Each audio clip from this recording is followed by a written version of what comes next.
there were quite a few images that had been pulled together by researchers for the film, but I definitely went off and researched the characters because they're real, and I never think that you should be doing a looky likey, but I do think you try and get the essence of somebody, and then it depends on the director, and then it depends on the actor themselves how far they want to go.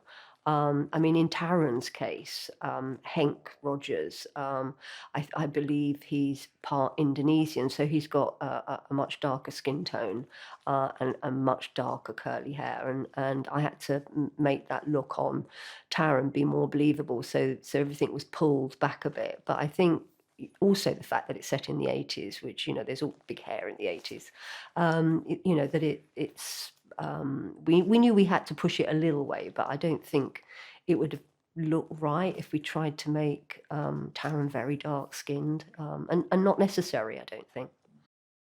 John was very keen to make sure that, if we had Russian characters, that actually they were played by Russian actors.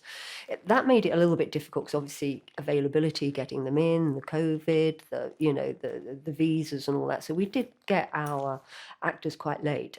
Nikita, who plays Alexei, we had quite a funny WhatsApp thing going on where I had him having taking his own head shape for me because I knew I had to get him a wig because I knew his own hair wasn't long enough. So that was quite entertaining as he was showing me pictures on his WhatsApp of how it was going along. So he was brilliant. And in fact, all the Russian actors are amazing. I mean, their English is so good, but they've brought, I think, another element to this film. I've worked with Mark Coulier so many times, and I love the way he works. I like the collaboration with him.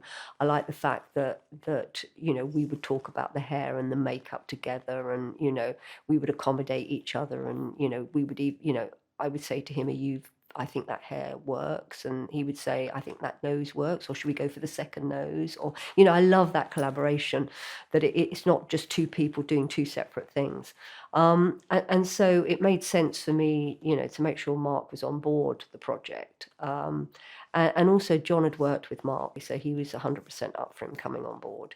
And it was great, and it was again the same thing. We knew we had to get Roger scanned. We knew there was a fat suit involved. We did tests on that. We tried different size suits on him. Obviously, then you work very closely with Nat, the costume designer, which I would anyway. With all our characters, it's a whole creative design that works when you all come together.